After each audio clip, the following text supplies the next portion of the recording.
And that's it.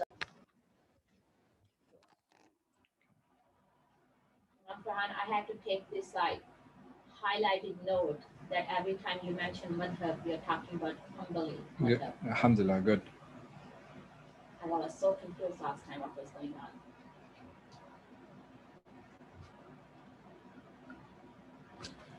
Right. Bismillah ar-Rahman ar-Rahim. Alhamdulillahi Rabbil Alameen. Wassalatu wassalam ala Sayyid al-Anbiya wa Mursaleen Nabiyina Muhammad wa ala alihi wa sahbihi ajma'in. Amma ba'd. The mic is on? Yes. Okay, perfect. Okay. So today, inshallah, we're going to talk about the prayer of the sick. What does that mean? A sick individual. Okay. Who is willing to pray, who is unable to pray normally. Right. And so basically, the focus is going to be the prayer of an individual who is unable to pray normally. Right. And I think that's something that's really important to discuss, because there is a lot of discussion around how that person should actually pray. So there are different prayer positions, which are Sitting. Right. So sitting is one. Lying. Right. Standing is another. Right. Lying down. Laying on your side. And in the madhāhib, they mention a fourth one very specifically, nodding your head. All right. So the eyes is something that I've heard mentioned before also. So the eyes, what kind of person would actually pray with like blinking or movement of their eyes? Somebody who's completely paralyzed, right? Like, so was it quadriplegic? I believe they're called. It's like, so a quadriplegic is somebody who's actually from the neck down, he's unable to move. Who else?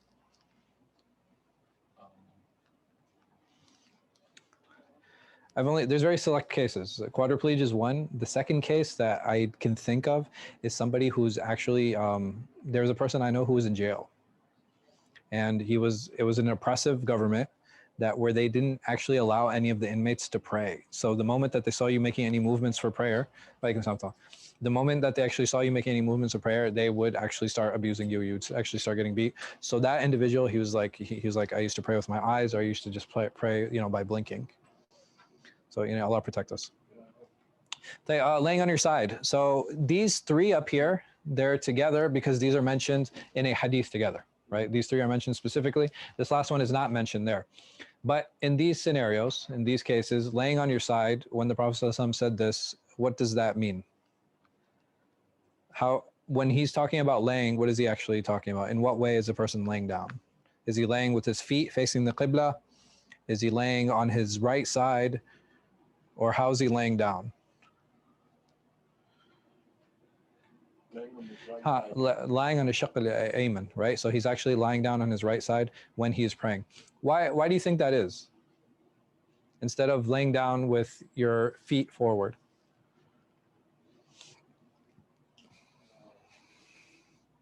If we compared it to these two positions. That's more humble. Okay, versus with my feet facing forward? Like, so I can lay down like this, right? With my head here. And this is like, so the Qibla is here, right? So I lay down like this versus laying down like this. Why? What do these what would these three have in common?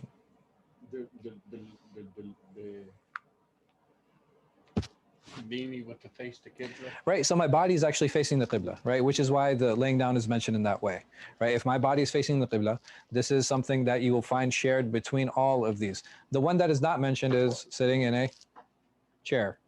Why? Because sitting in a chair was not something that is common. Is there any specific prescribed way for me to sit in the Sunnah? Sitting of. Oh. So, like what here, the Prophet ﷺ said, if you're unable to stand, you should sit. In the normal position of salah versus so like a jalsa position, right? Like between the two tashahhud. There's actually another narration in Nasa'i where it's mentioned that the Prophet ﷺ sat cross-legged. You know how like we sit with our legs crossed? That is another position that's mentioned. Why do you guys think that we don't have anything that is very clearly transmitted from the Prophet ﷺ on how we should sit? Or there's different ways of sitting. Okay, why is that important? Why is it important to understand there's different ways of sitting? Because of physical restrictions. of individuals. Ahsant, right? So every person is going to have their own physical restrictions, right? Not everybody's going, just imagine if the Prophet ﷺ said that this is the way you need to sit. And if you weren't able to do that, right? So the idea is once you're out of this position here, once you're out of the standing position, basically in whatever way you can sit, that is the way you're allowed to sit and you're allowed to lead. Which leads us to our next discussion. We had talked about this before. For the imam, what did we say? He should be standing. Right, the imam should stand. The imam should stand. If the imam can't stand, right, he should appoint someone else to lead, or he should have somebody else lead. So when is this done, or when do we decide on when I should sit or when I should lay down? What is the dhabit? What is the principle that I can apply there? I think it's like for different people, like everyone. Okay. So how do I make a personal judgment call? That's what I'm asking. How should I decide, like, man, it's probably a good idea for me to sit, or man, it's probably a good idea for me to lay down? It's very difficult for you to do, to sit down, like it's like super difficult for you to like get up. What kind of difficulty? Like I'm just old and it's like I move slowly. I'd say illness. If the condition is getting worse. Okay, illness. What kind of illness would cause me to move in that way, or would cause difficulty? And what is one thing that all of these things can be associated to? Injury or illness. Right. So injury, what do we associate with injury? Pain. All right. Why is it important to keep pain in mind for these different positions? Right, because of the movement, right? And if I'm focused more on my pain, what happens? Right, my khushu is gone, my focus on the prayer. The idea for opening up these positions is so that an individual can actually maintain his or her khushu during the prayer.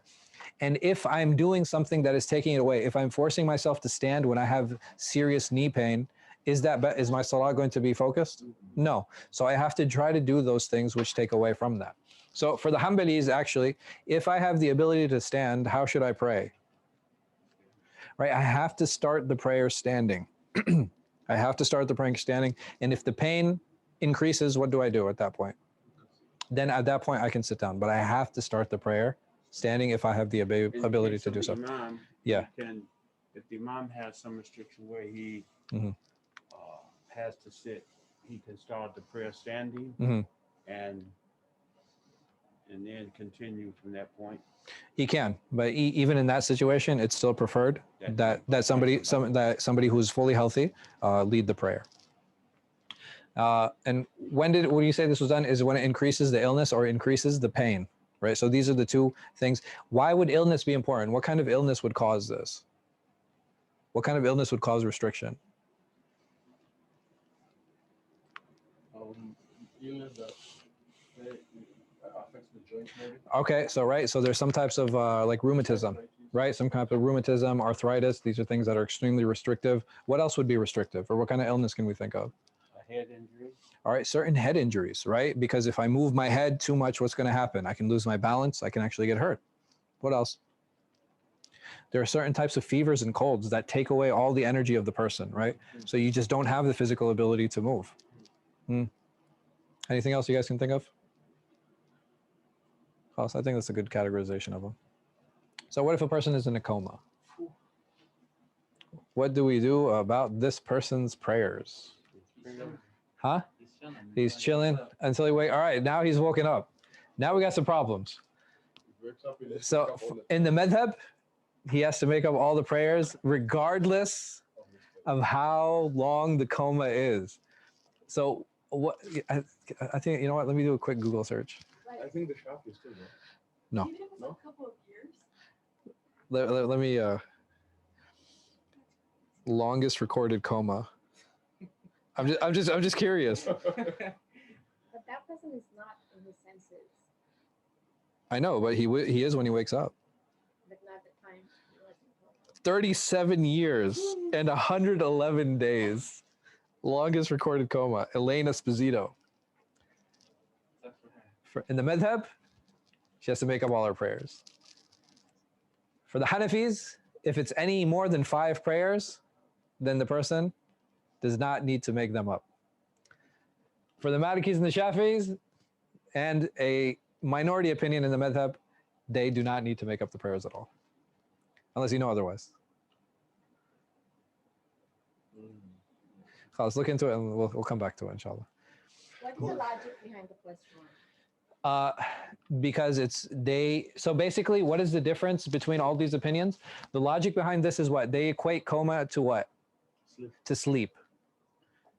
Right? So they equate coma to sleep. Like in these cases, what do they equate it to? Unconscious. So not just unconsciousness, but they equate it actually to junoon, to clinical insanity.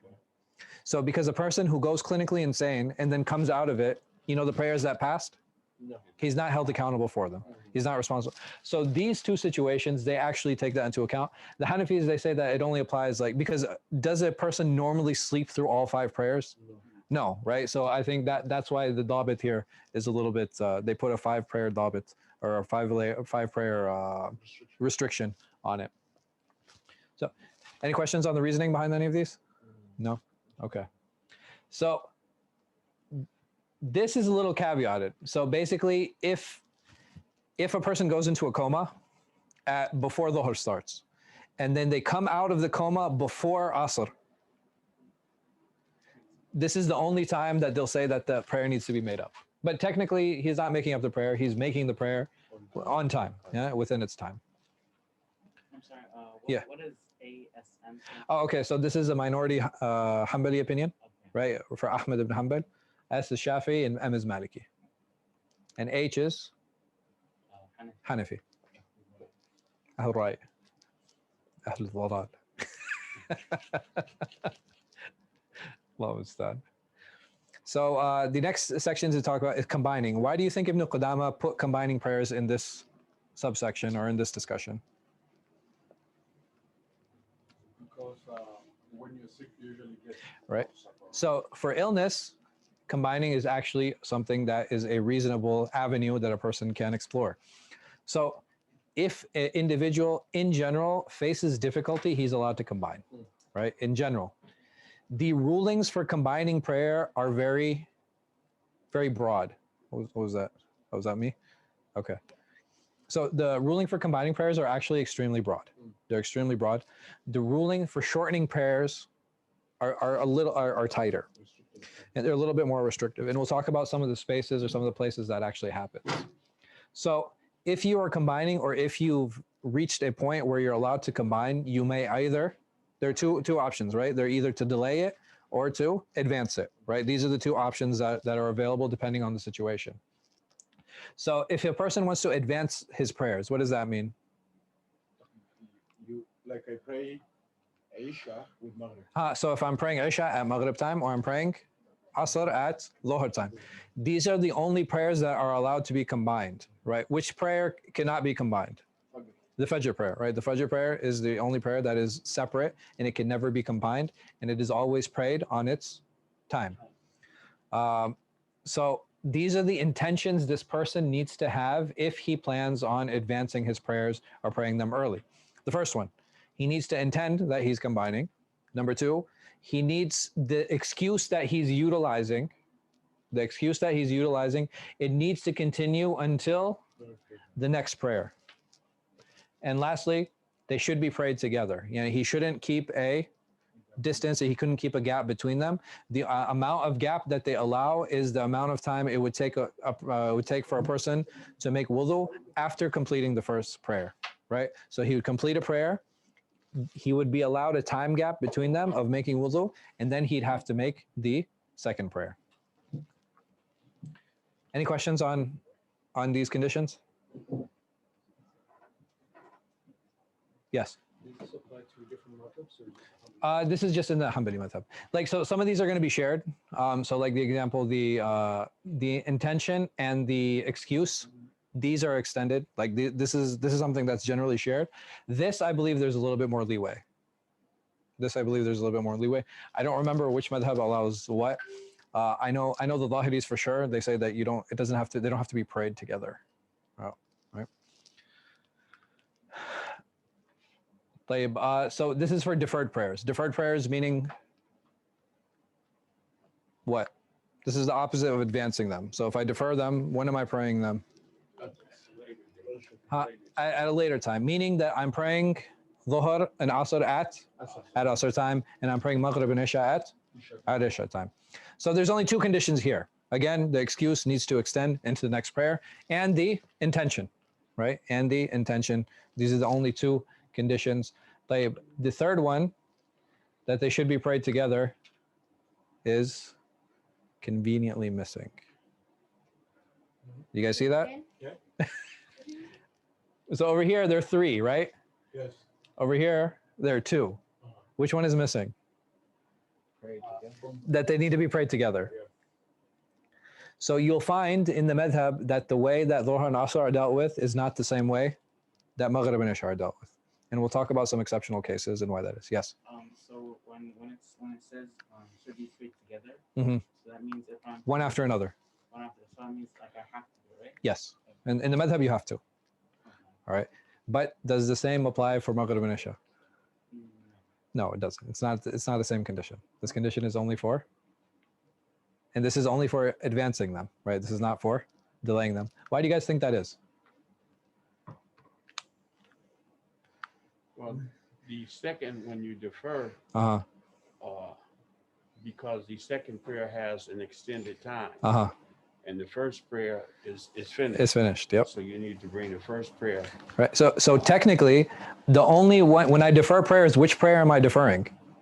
Maybe Dhuhr and Asr. Right. I'm delaying Dhuhr. The early prayer. Right. I'm delaying the early prayer into the next time. So why does it matter when I make the next prayer? So the problem in the first scenario is that if I delay it too much, what's going to happen? You're going to go into. I'm going to go to the next time. But if I'm in the second time, can it go to the next time? No, right? Because I'm already in the time. So that's why there's more of a gap, and that's why there's allowance for it. And Allah knows best. So Yeah. go back. Sure. So I know the Hanafis don't allow combining. Yeah, so you'll find that they're not even on the list for most of these things. Okay. And when we talk about situations where they come in, Imam al-Tahawi is probably the only Hanafi that actually allows combining, but he calls it Jama' Suwari, Yes. right? So basically you're praying Dhuhr at the end of Dhuhr time, and you're praying Asr as soon as it comes in. Yeah. So it looks like you're combining, but you're actually praying one prayer within its time, and you're praying the next prayer at the beginning of its time. So over here, other reasons to combine. There are four major reasons. If an individual is traveling, if he is sick, out of fear, or due to weather. Look which madhab is missing. The Hanafi madhab is missing from this list. Why? Where the other way? Who are the others who are listening? So over here, the Malikiyya, the Shafi'iyya, and the Hanabila.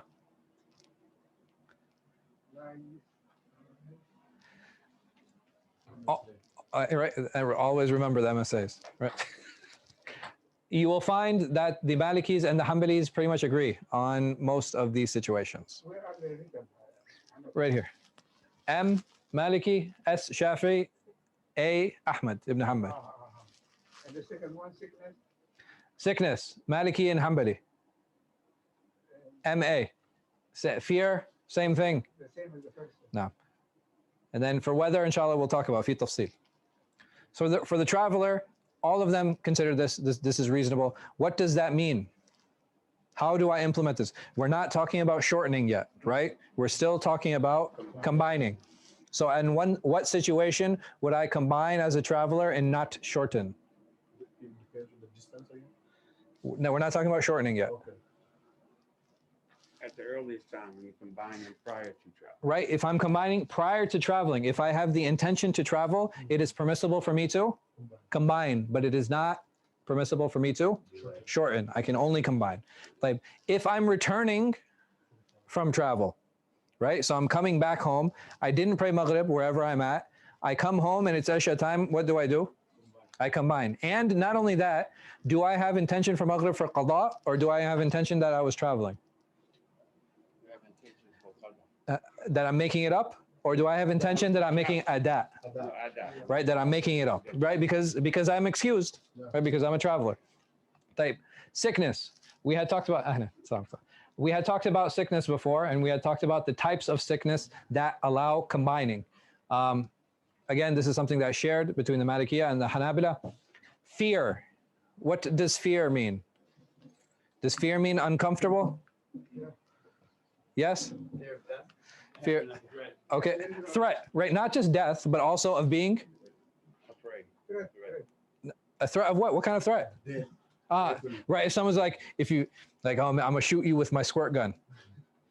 Or the presence of terrorists. Oh, Allahu Akbar. Allahu Akbar. Shh, we're in Dar al-Hijra, ya Mahmoud. No, I mean, No, صح. Somalia, Yeah. you know, that's No, it's a problem. I agree. Absolutely. But even that situation, we can summarize it in two. What kind of fear can we have? One is fear for life. And what is the other type of fear that will allow me to combine?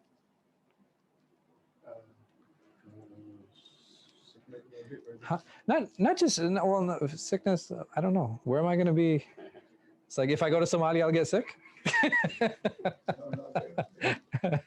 No, it's not just life or death. It's also personal harm, right?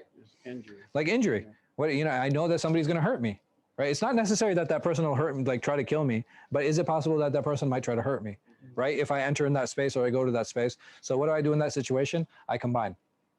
And this is something, again, the only reason the Hanafis, again, aren't mentioned is because they don't have a idea. There's no combination and there's no bringing salawats together.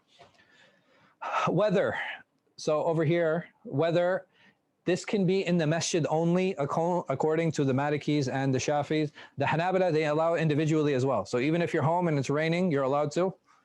I know, right? In this masala, in this issue, you're Ḥanbali, right? So for the masjid only, and this is actually a statement, a minority opinion in the madhāhib. So if it's rain, all the madhāhib agree, right? If it's rain, all the madhāhib agree. The only difference is that it's only applies to Maghrib and Isha. All right.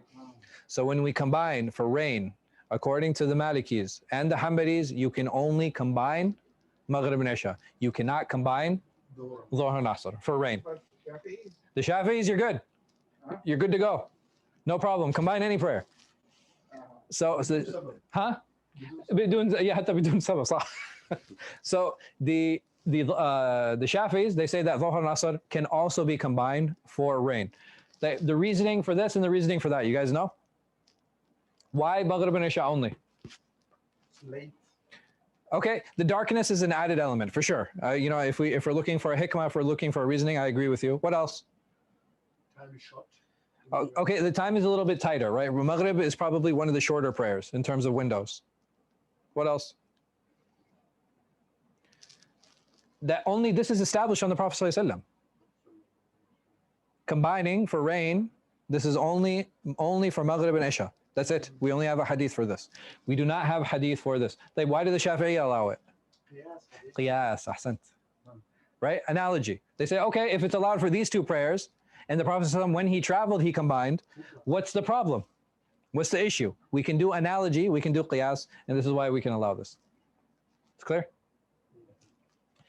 Wind and cold. I mean, look at just reasons, bro. We're just like, Ḥanbali's just looking for reasons to combine. So if it's windy or it's cold, these are considered reasonable to, again, combine the prayer. And subhanAllah, where can a Ḥanbali do it? You're feeling cold. You can do it at home. You can do it at home. I'm sorry, the AC's a little. The AC's a little high. Let's bring it together. Allahu Akbar. The last thing is muddy streets. Muddy streets are inconvenience. This, again, between the Malikis and the Hanabila. What common theme do you see in all of this for combining? It has to do with safety, right? And health. Safety, ease, health. Basically, any situation where there's like any type of discomfort, you will find that there's a lot of openness and when the prayers can actually be combined, right? It's not limited to particular situations. It's not very specific, because even muddy streets, is there a hadith that said, when the streets are muddy, you can't go for salah? We don't have anything like that. All of this is done on qiyas for this. Even modern scholars, there are other situations where they allow combining. What are some of the things that you guys can think of in terms of inconvenience that are not listed here. Right, snow is weather, right? I mean, listen, if it's cold, I'm pretty sure snow will work. More shopping.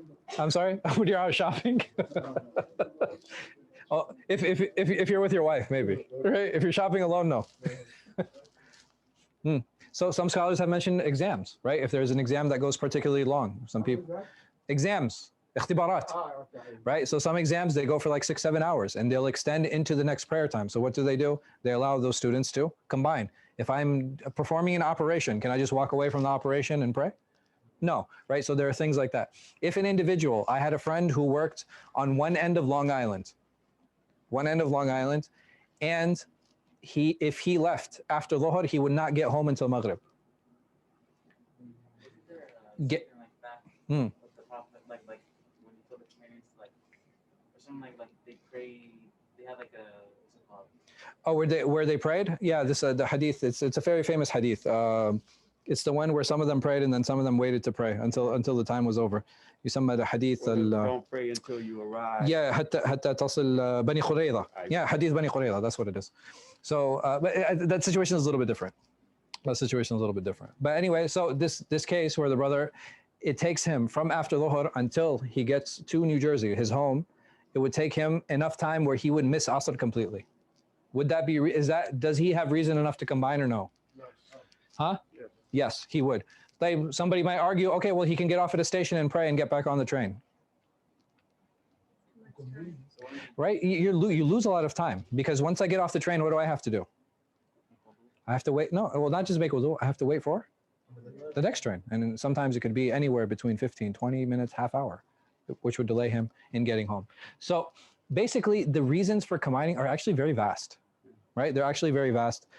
A lot of this is based on the hadith of the Prophet ﷺ, where he combined in what situation?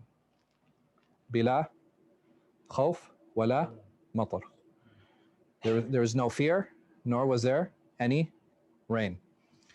Does this mean that when you have these situations, should they become habitual? They should not be a habit. If a person is getting into habit and combining all the time, what does he or she need to do? Go to the extreme. Ahsant.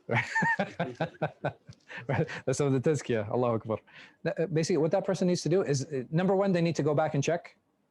Go to Hanafi. They need to become Hanafi. That's step one, right? No, but the reality is they need to go back and check their intention. They need to ask themselves, why is it that I find myself consistently combining? And this happens for many situations and many things. For example, when people are late for Jumu'ah, what do?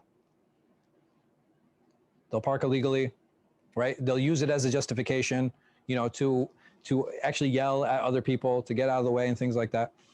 But if a person comes late for Jumu'ah and he misses Jumu'ah, what should he do or what should she do? You pray Dhuhr. Yeah. Easy. Is that a problem? Will that person have a sin on them? If it's the third Jumu'ah. All right, the third Jumu'ah, he's not Muslim anymore, right? Yeah. Allah musta'an. No, but I have a real question. It's a real question. If a person comes and he prays Dhuhr, is that a problem? No, it's not a problem at all. He had the intention to come. Yeah, he had the niyat to come for Dhuhr. He couldn't find parking. It took him time to find parking. By the time he got to the masjid, the salah was over. He should pray Dhuhr. When does this become a problem? Right, if it becomes a habit. Right? Developing bad habits is very different than making a mistake. Right? I think it's an English saying. I said the first 2 times is a mistake. The third time it's a choice. I don't know if you guys have heard it before. But if something becomes a habit, then this shows that I have bad time management, I have bad discipline, and it's something that I need to work on individually. Any questions on any of these? Yes? So what is the premise based on which the Hanafis don't allow combining? I don't know, actually. I think a lot of it has to do with because the prayer times are so defined that they don't allow it. And even I think for the exceptions, they say that this was an exception granted to the Prophet ﷺ. Wallahu alam. I'll look into it and I'll definitely get back to you. But I imagine something along those lines. Yeah. And they say these are hadith or ahad. Oh, ahsan. Okay. Jazakallah khair. So basically, the question was, why don't the Hanafis allow combining? So there are different ways to deal with different texts in Islam. And when I get a verse or when I get a hadith, how I deal with that verse and how I deal with that hadith, it can depend on how my approach is and the methodology is in dealing with those things. So certain hadith, I don't deny that the sunnah is part of Islam, but I might have doubt in a particular hadith, right? Or I might have doubt in a particular set of a hadith. If I doubt that particular set of hadith, can I use them in my understanding of how to apply? Right? No, I won't use them. If I have doubt on how these hadith reached me, then I can be like, to me, it's the same as them not being there at all. So I wouldn't use them, and this is why I wouldn't apply them in these situations. Exactly. No, you're absolutely right. So, Uh-huh. so for when it comes to the Ḥanbali, Yeah. So like if it's raining outside, Yeah. you can combine Maghrib and Isha at your house. At your house. Yeah. That's one. Yeah. But can you combine Dhuhr and Asr? Take a, no, you can't. Right? So technically this even though this is amazing, it only applies for Maghrib and Isha. It doesn't actually apply to Dhuhr and Asr because, like I said, there is no hadith that talks about the Prophet ﷺ combining for rain at Dhuhr and Asr time. He only combined at Maghrib and Isha. So if you Yeah. do it every time it rains, Yeah. does that mean it's habitual? It's become a habit. It's become a habit. So what happens institutionally? What happens if a masjid does it every time? Is that a problem? Yes. Okay. Yes. Anybody say no? I don't know. You say no. You say I don't know. Okay. Dave. Yes. Why? Because maybe they're doing it, like, because once it becomes a habit, it's like, oh, it's raining, so let's just pray. Okay. And that's when I say, like, if they keep doing it over and over and over again, then I would say it's a bad thing. Okay. طيب ها تفضل. It's a rare occurrence. Mhm. So in the year, maybe how many times have we combined? About 15, 20. You don't wanna- Yeah. Yeah. I would think that, no, it's not a problem as long as the masjid makes the allotment for the jama'ah to have the regular salah. Okay. Because the argument to me would be is you can't take away a sunnah if in fact it's something you want to practice. Okay, Zain. I think that's great. There are a few things to keep in mind. Number one, institutionally, if something is done, that habit is not being done for who? The individual. What is the purpose of Salat al-Jama'ah? Salat al-Jama'ah is a service, right? Salat al-Jama'ah is a service, and it's meant to bring ease to the congregation. When, as an institution, it's being offered, you as an individual have a choice. You have an option. That's one thing. So that's why I don't see it to be a problem. Secondly, this is agreed upon all madhāhib. If I combine the prayers for rain, I am still obligated to keep the masjid open. You guys following? I'm still obligated to keep the masjid open. Why? Because remember, Salat al-Jama'ah, congregational prayer, is a khidmah. It is a service. And if it is a service, that service needs to be continually provided. In addition to that, why would I if I combine at Maghrib and Isha, why would I open at Isha? For the rest of the jama'ah. Right? So there are people who didn't pray. Plus, if the person who combined and came at the time of Isha into the masjid, he would make Isha with the jama'ah again. Yeah. Oh man. So hey, that's a good one. And we'll. You know what? That's actually a good issue that I don't think we discussed previously. If I haven't prayed Maghrib and I come and they're praying Isha, what do I do at that time? And we'll talk about that. That's actually a good issue that wasn't brought up. But in that case, there might be individuals who decided not to combine, right? So they want the opportunity to come back. There might be people who didn't come to the masjid for Maghrib, right? And they want to come to the masjid for Isha. This is something that is always going to boil down to an individual decision. You, as an institution, you have to give people what? You have to give them a choice. Because it's a service, you have to give them a choice, and they will make their own judgment call, right? We're not here to impose our decision on anyone. Are there exceptional cases? Yes. So when it was snowing here, and when it was snowing, twice actually, when it was snowing and we had a flood warning, that was the only time we closed the masjid. Why? Because we were actually worried about other people getting hurt. So that's why we did it. But in general, even if we combine, we try to make sure that the masjid is open. So the prayer of the traveler. This is something, it requires a little bit of specific time. And the reason is because of the whole discussion of distance. How far does a person need to travel in order to be considered a traveler? The madhab. In the madhab, 16 farsakh. Oh, yeah. Yeah. So farsakh, what is a farsakh? Oh, Kilometer? It's easy. You guys don't know?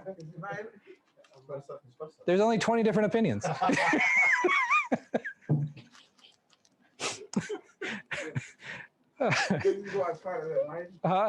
Well, there's like so many different opinions on what a farsakh is.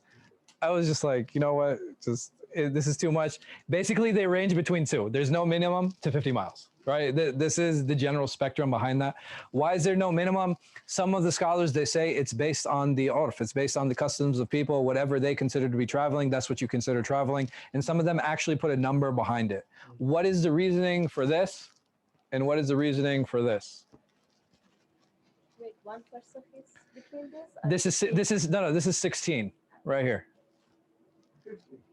You think it's 50? Khalas, Amma Mahmoud said it's 50. One, Yeah. I know that they distinguish when you reach the outskirts of your city. Okay, so that's the problem, right? So when we talk about a farsakh, Miles or the farsakh is like, okay, the distance that it takes for you to reach outside of your city, or the distance between these 2 points. How do you determine that, right? What is the end of the city? Does every city have the same city limits? No. Right? It's very problematic, right? So you have all these things. So when we have these two opinions, I think it's important to understand them. One of the reasoning is this, right? So what Mikhail mentioned was that once you reach your city limits, and who determines the city limits? I do, right? Based on where I live. And if I'm able to determine that, that helps me define how much traveling it is. And the scholars who put a number behind it, they followed certain reasoning saying, okay, well, historically, this is the distance between these two cities based on our calculations, right? Is it exact? No, not really, right? So it's just a rough understanding of what that distance actually is. So they define the distance according to that. What is the advantage or disadvantages of either of these definitions?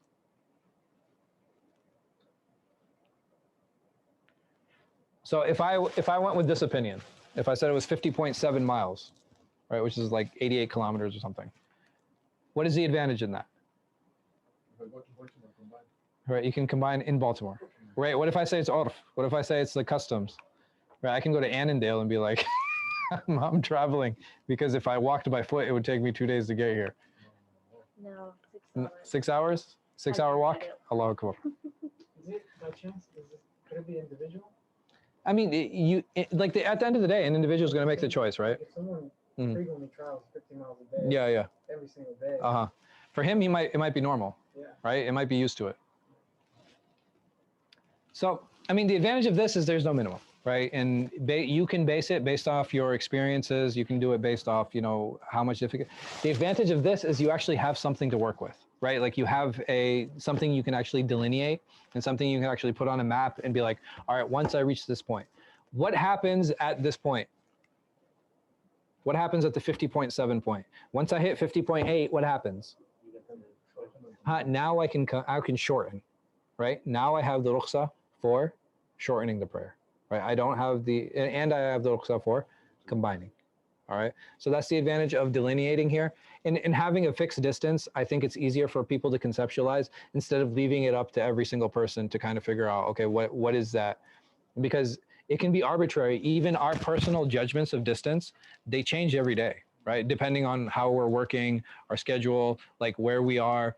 Sometimes we'll factor in traffic, right? So if I'm going to Woodbridge, even though it's only like a 20, 25 minute drive, I'm going to factor in the 20-minute traffic, half-hour traffic, and it's going to take me an hour to get there. So I factor that in saying, okay, this is now traveling. So that's why you have these two opinions. That's why you have that spectrum that's there.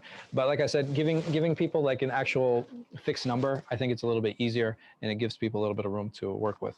What if I have 2 houses? What if I have 2 residences? How do I treat those residences?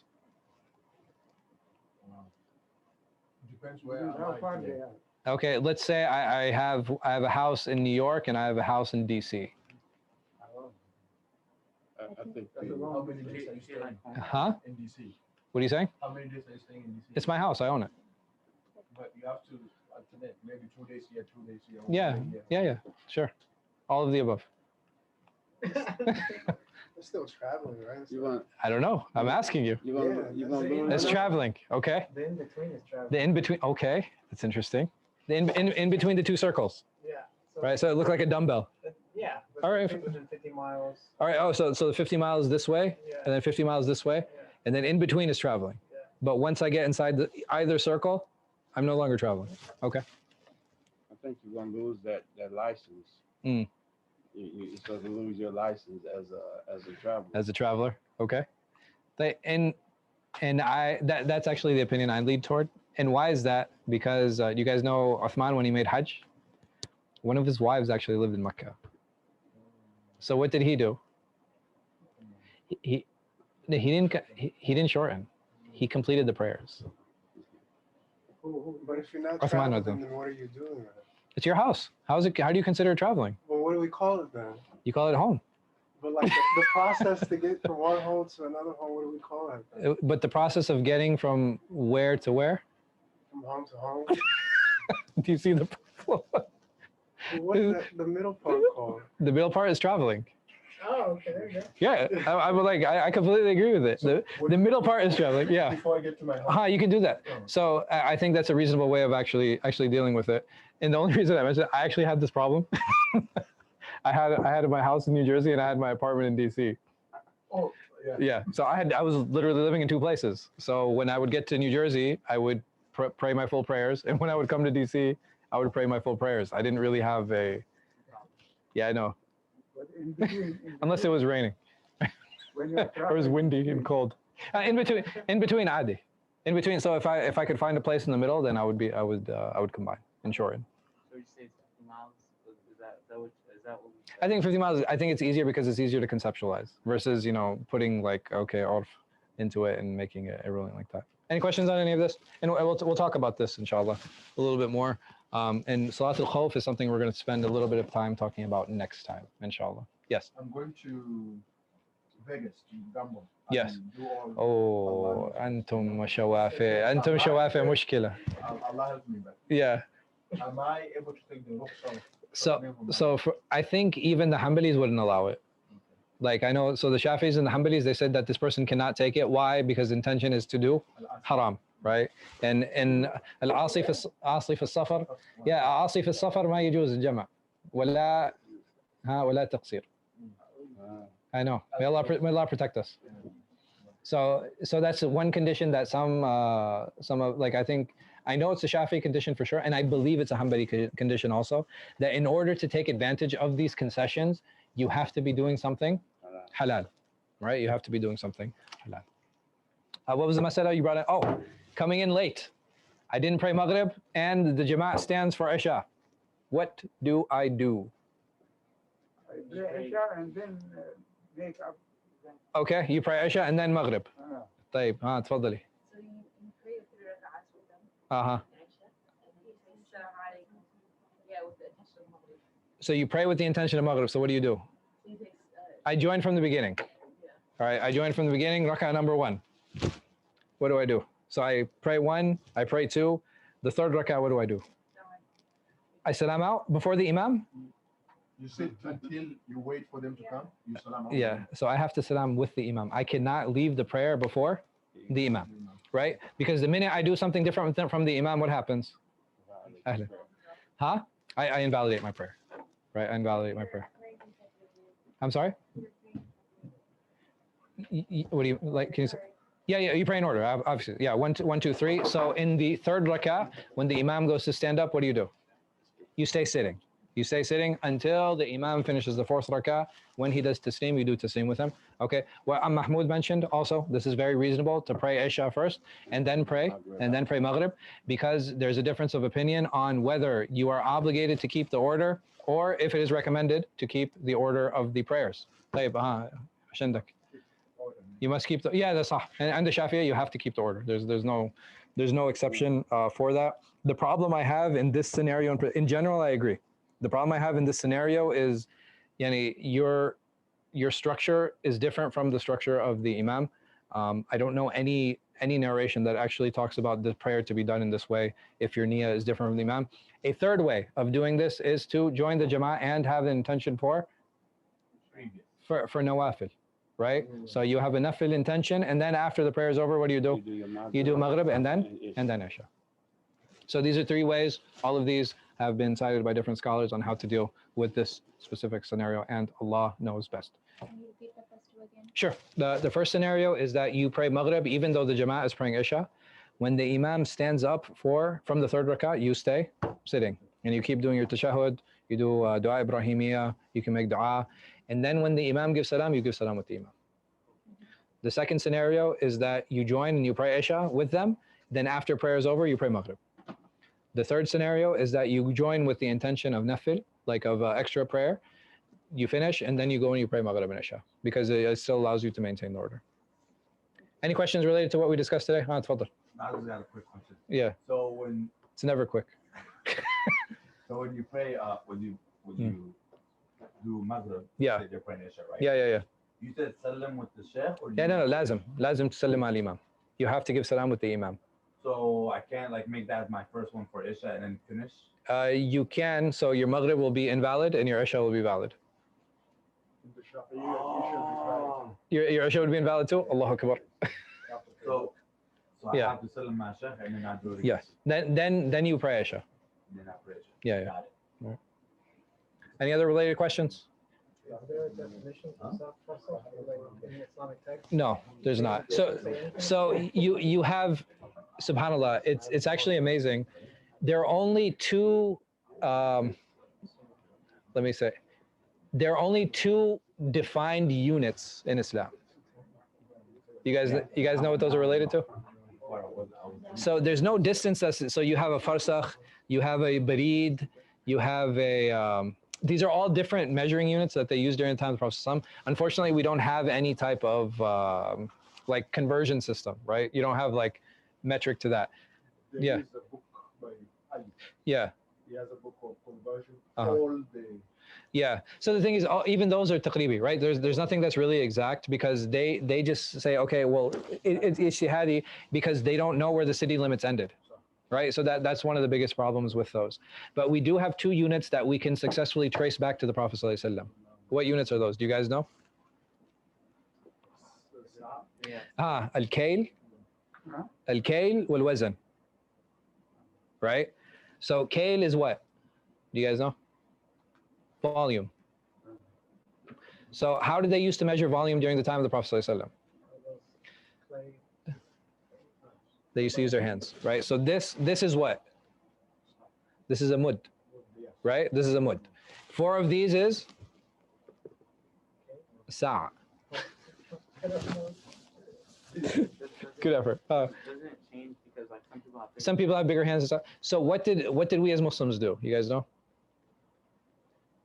We have a measure. We have a mud, but the mud الذي بقى عندنا نسمي مد Nabawi, right? So there are some people who have isnad that actually shows that, because what the companions did is when the Prophet ﷺ took something, what did they do? They kept that measurement. Why did they keep that measurement? Tabarruk, yani ala baraka. Seeking blessing in that measuring as well. La hawla wa la quwwata illa billah. Right? Seeking. So they would seek actually blessing in that weight. They would see, in that volume. So now, a lot of times when we talk about getting a sa'a for zakat al-fitr, very specifically, how do they usually tell us to buy it? In weight, right? They'll say you have to buy 3 kilos of dates, or 3 kilos of rice, or 3 kilos of this. Tayyib. When a kale is a weight, when a sa'a is volume and it is not weight. Do you guys see the problem? Sa'a is a measure of volume. It is not a measure of the weight. In some countries, they use both this volume and the weight. Yeah, but the weight is different for different things. Sometimes they don't have the weight. Yeah. It's small town. Yeah. But they have this measuring device with the wazn. Yeah. No, I definitely agree with you. But saying that will a volume of dates be equal to a volume of rice in weight? Which is going to be heavier? No, the rice. The rice is going to be heavier. So, all of these things are going to be different, and it's important. Again, it's just something I want you guys to be aware of. When it comes to weight, what weight do we have that we can trace back to the Prophet ﷺ?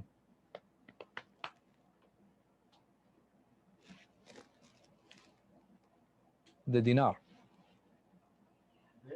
Dinar al-Nabawi. Yeah, so because they used to use what?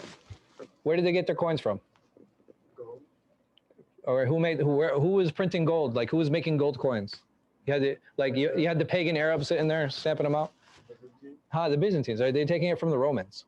So that is actually, these are the only two things that we can authentically attribute back to the Prophet ﷺ, is the sa'a and the dinar, right? These two things we can attribute to the Prophet ﷺ. There are other things that other people attribute, like, shoes and clothing and shawl and like hair and things like that. Wallahu alam. But these two for sure can actually be attributable. And the amazing thing is about both of these things is how integral they are to the deen in terms of determining zakatul fitr and in terms of determining our regular zakat. So subhanAllah, how Allah subhanahu wa ta'ala preserved these things so that we can continue our tradition of learning how to pay for certain things and how to deal with certain things. There is some small khilaf on whether Byzantine gold was 22 karat or 24 karat, but it's just small differences of opinion. But it gives us an idea of the weight that they used during the time of the Prophet ﷺ, and it gives us a great idea of the volume that they used during the time of the Prophet ﷺ. So, you said when I came, Mm-hmm. The Ḥanbalis, they said like if you have the good stand, yes, you should pray standing. Yes. So then what should you do like in prayer where like you can't stand anymore? Like sit down, grab a chair. So it depends. If you have the ability to stand even for a moment, you're obligated to stand, and then you sit down. So for example, if I couldn't stand, I would say Allahu Akbar, and then just sit down, and I would continue the rest of the prayer sitting. But basically, I have to do as much of the prayer in a normal fashion as I'm capable of doing. No. Except for, this doesn't apply to what? Is there any point where I can choose to sit or lay down? Sunnah. All right, the sunnah. Right, the sunnah. I have a choice. I can actually lay down. Like, for example, if I make wudu and I'm in my bed and I'm supposed to make witr, what do? Can I just make it right there? I'm laying, no, ma nimt. Listen, ma nimt. I haven't, and I was like, I'm laying down, I got my covers on, and I'm like, oh man, I forgot to pray witr. But I have wudu. No. I can't. Tayyib. No, get up and pray. Get up and pray. No? Really tired. Stop being lazy. I'm really tired, man. I want to go to sleep. You can do it. I can do it then? Hold on. I'm taking Mahdi's fatwa on this. I like that. I like that, man. I'm going with that. He said you can. He said you can. You can? Yes. Oh, I like that. No, you can't. He said, because the Prophet ﷺ, he said, he gave people a choice, right? He gave people a choice, and you're allowed to utilize that choice. Now, is it the best choice? No. Probably not. Like, but again, so what happens? A person who can stand and he chooses to sit, what happens to his prayer?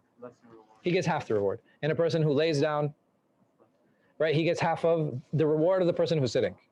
All right, so this is something that's important to keep in mind. Dave, what if I can't stand and I sit and pray? How much reward do I get? I get full reward.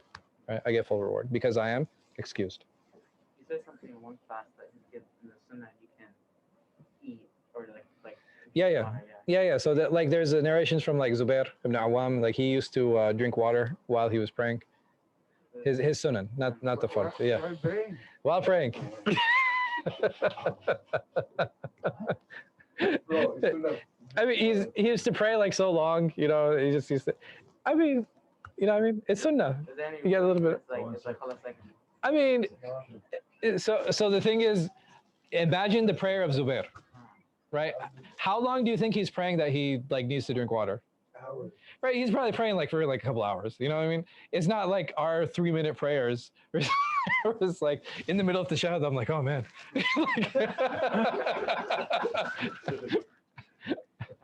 So yeah, I mean, even Tarawih, how long does it take? Like a set of 2 rakahs, like what, 7 minutes, 5 minutes, like not even. Depends who we have leading. It depends on who's leading. Is that right? Allah Mustaan. Just to cause problem, just to put people in fitna. Do the imam in that. Allah Akbar. Just keep it. Where?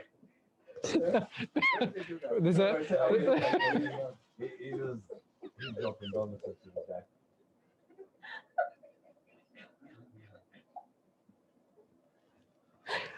guy. Any other questions other than drinking during prayer? Any unrelated questions? Yeah, I have like this problem where I can't sleep after Fajr. Like, what are my options there? Like during the summer, it's tough, you know, it negatively affects all aspects of my life. Sure. So I think there are a number of practical things that you can do. There are a number of spiritual things you can do. Spiritually, make dua, right? You know, make adhkar to remember Allah subhanahu wa ta'ala to kind of help you with that. Physically, what you might want to do is like, you know, maybe start taking a walk or jogging before you go to sleep to kind of tire yourself out. You know what I mean? Like after Fajr. No, that's what I'm saying. Like before you go to sleep, so that when you wake up, you're tired, you pray Fajr, and then you want to go right back to sleep. Like I've tried it, it doesn't work. It doesn't work. Yeah. Sometimes they have pills to help regulate your sleep cycle. I don't know if you want to try those. Like, was it melatonin, right? Melatonin or serotonin? You won't wake up? Huh? NyQuil. NyQuil's a good option, right? Listerine, you know, another option.